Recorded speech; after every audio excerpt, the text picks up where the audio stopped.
Penasaran aku ada di mana?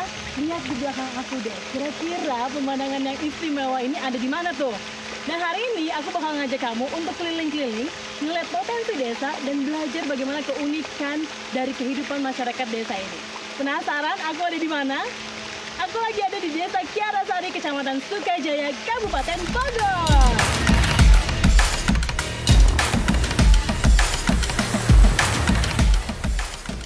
Keluarga Jengkal Desa, kali ini saya bersama tokoh yang sangat istimewa di Desa Kiarasari.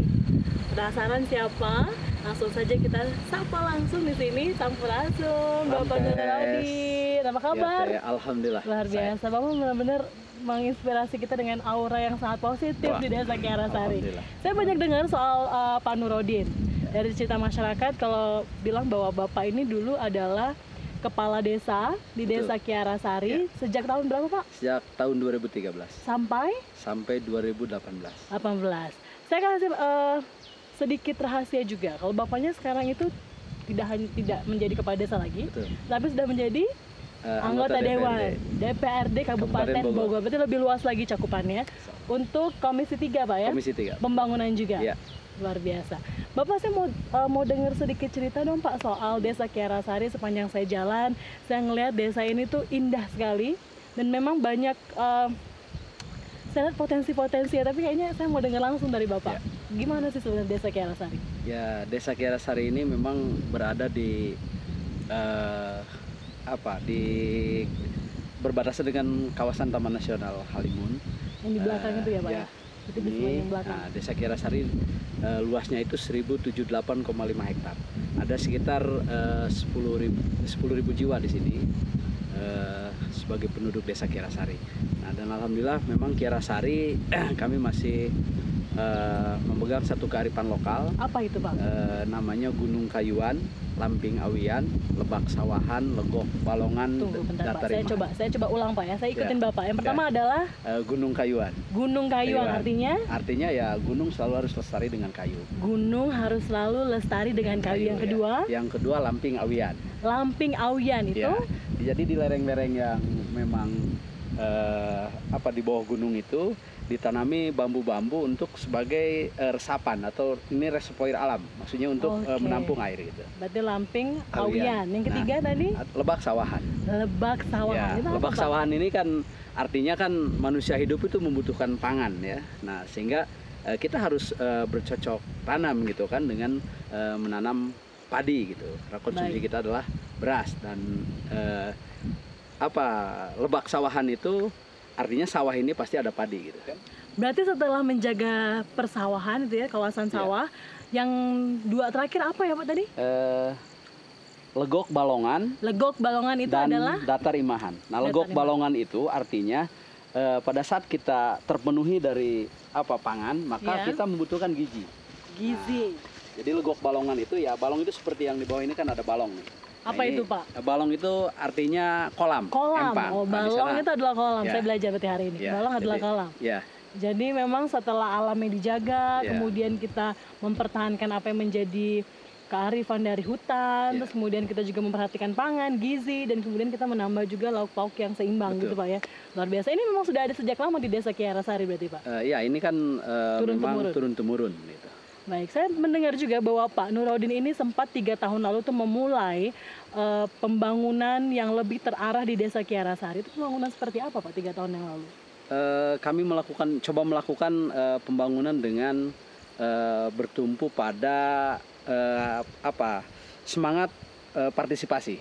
Jadi kami coba melakukan perencanaan pembangunan itu dengan coba menggali ide-ide daripada partisipasi masyarakat gitu, sehingga arah pembangunan itu adalah betul-betul menjadi kebutuhan bersama masyarakat gitu. Nah, polanya ya dengan cara membuat perencanaan secara partisipatif. Semua pihak dilibatkan.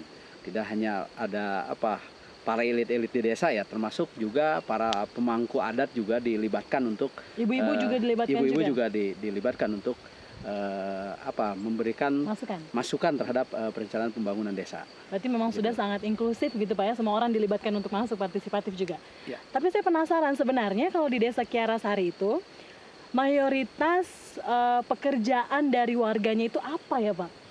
Ya, secara umum mayoritas bertani, bercocok tanam. Di sini ada baik itu tani sawah, sudah jelas itu menjadi Iya, karena satu. sepanjang jalan sawah Ya, semua. itu. Dan kemudian ada juga sayur mayur lah. Sayur mayur. Ya. Di mana Pak? Sebelah mana? Saya akan mampir ke sana. Ada di bawah? seputaran sini ya kan, di bawah ada, terus di hampir di semua wilayah RW ada. Berarti selain padi juga sayur mayur. Ya. Lalu apa lagi Pak? Eh, Pariwisata berarti? Kalau pariwisata memang kita ada namanya kelompok sadar wisata juga di sini. Karena memang Kiarasari ini juga sudah menjadi desa wisata berdasarkan SK Bupati ya. Kita sudah menjadi desa wisata gitu. Baik, saya mau kasih bocoran lagi soal Desa Kiarasari yang perlu keluarga Jengkal Desa tahu nih, bahwa ternyata Desa Kiarasari ini mendapatkan beberapa penghargaan. Salah satu yang paling istimewa adalah penghargaan apa Pak yang tentang hutan? Tentang hutan kami di 2017 mendapatkan penghargaan dari gubernur sebagai desa peduli hutan. Saat itu ada namanya lomba Wanalstari. Ada kategori desanya yaitu desa yang peduli terhadap hutan namanya. Baik. Dari sisi transparansi dan keuangan juga kami di tahun 2018 mendapatkan penghargaan dari Kementerian Keuangan sebagai desa terbaik pengelola dana desa di Provinsi Jawa Barat. Luar biasa sekali. Habis ini Bapak Nurodin temenin saya untuk keliling-keliling ya Pak, untuk Siap. lihat lagi, untuk Insya lihat Allah. potensi apa yang kira-kira bisa kita lihat. Terima Siap. kasih Pak Nurodin. Sami-sami.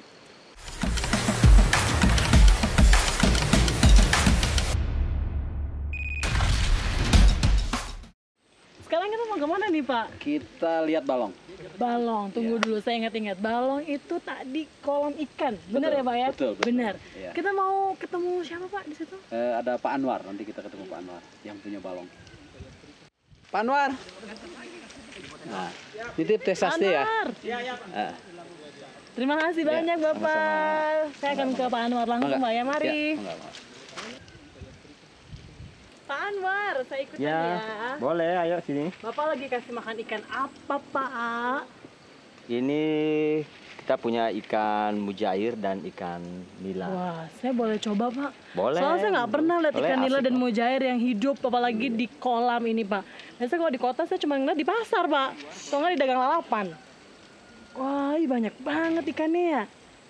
Wah, Iya. balongnya udah lama Pak? Ini sudah sekitar 3 tahunan. 3 tahunan. 3 tahunan.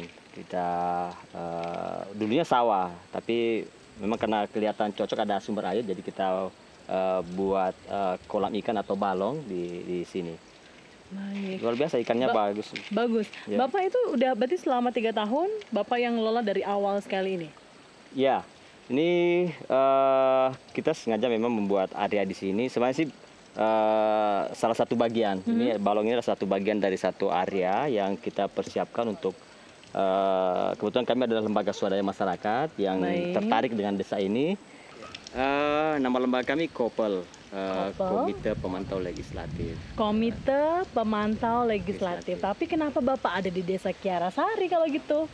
Ya, memang lembaga kami sebenarnya konsen pada penguatan demokrasi sebenarnya. Jadi selain ke anggota DPR-nya juga ke konstituen, ke masyarakatnya. Oh, baik. Nah, di desa ini kita menemukan ada praktek-praktek demokrasi gitu ya yang perlu dijaga dan dikembangkan. Jadi kita tertarik untuk ke sini. Berarti saya tepat nih ketemu suhunya Desa Kiarasari yang biasa ngawal teman-teman di desa sini. Kalau boleh saya tahu Pak, sebenarnya keluh kesah warga, hambatan pembangunan di Desa Kiarasari itu apa aja sih Pak? Yang sering Bapak dengar? Ya, seperti yang saya katakan tadi di desa ini kan memang potensial ini ya, potensial ada kolam ikan, pengembangan ikan gitu ya. Dan juga sebenarnya pertanian. Desa ini adalah desa para petani yang masih memelihara praktek tradisional gitu. Seperti? Seperti mereka turun ke sawah masih menggunakan kerbau gitu ya. Terus ketika panen masih menggunakan yang kita sebut ani-ani. gitu ya. Ani-ani. Betul. Nah, memang kalau bicara tentang keluhan tentu karena potensinya cukup besar seperti kolam ikan itu ada produksi ya.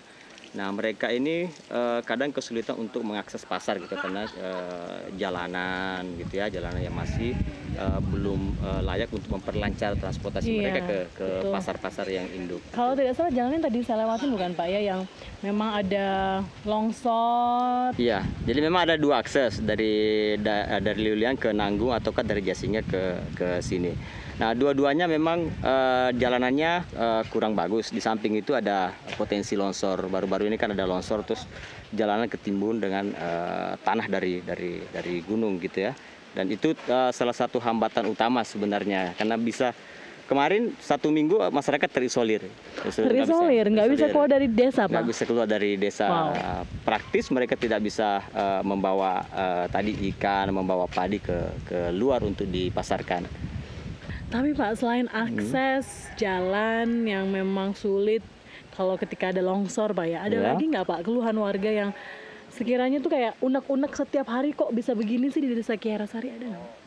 Ya, hal lain sebenarnya adalah desa ini memang sangat jauh dari ibu kota kabupaten ya, dan juga wilayah yang punya fasilitas yang cukup memadai untuk layanan publik, misalnya kesehatan. Ya.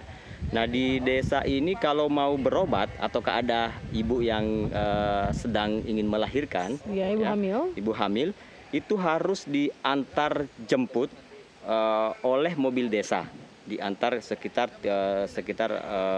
25 sampai 30 kilo ke daerah 25 sampai 35 kilo dengan Iya. kondisi kemungkinan jalannya itu longsor. Benar, Waduh, benar. Nah, sulit sekali itu ya, ternyata. berisiko sih sebenarnya, berisiko Iya. sekali terutama bagi ibu yang hamil yang ingin melahirkan, bisa jadi melahirkan di jalan, ataukah kalau ada yang berisiko tinggi itu bisa ada Pendarahan. risiko kematian atau Kematian ibu dan juga Iya, anaknya. benar. Tapi di sini ada puskesmas kan Pak ya? Dokter yang jaga. Itu pun puskesmas sebenarnya ada di ibu kota kecamatan. Ibu kota Baik. kecamatan, bukan di desa ini. Desa ini cukup jauh. Nah, tapi akses masyarakat sini ke daerah ke lokasi ke fasilitas kesehatan itu adanya di Liuliang, itu sekitar Berarti 25 sampai 30 kilo. km. Wow. Kalau untuk pendidikan Pak, ada nggak pernah ngeluh atau cerita soal masalah pendidikan di desa Kiara Sari? Ya, pendidikan banyak sih yang mengeluhkan. Anak-anak kalau memang tadi saya bilang bahwa infrastrukturnya cukup bagus di sekolah-sekolah negeri. Cuma memang ada beberapa daerah yang cukup jauh dari fasilitas sekolah. Jadi anak-anak harus tiap hari jalan beberapa kilo, dan jalan tiap hari tuh ke sana terus balik lagi, jalan kaki lagi. Itu yang tiap hari. Nah, selain itu juga di mutu pendidikan banyak yang mengeluhkan bahwa di kota masih sangat tinggi kualitasnya dibanding bagus, di dibanding sini. di desa. Iya, di desa. Padahal sebenarnya kalau dari sisi situasi lingkungan, daerah sini sangat bagus untuk pengembangan pendidikan sebenarnya.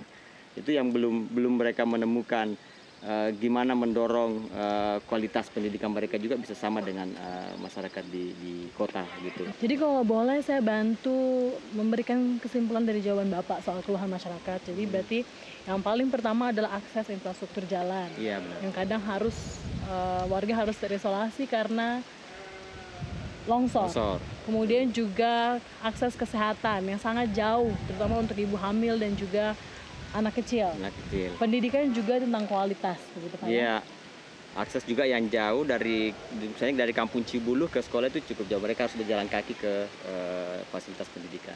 Yang ada. Terima kasih banyak ya Bapak, saya mau turun dulu. Sehat Ya, terus Bapak, terima kasih. terima kasih. Mari.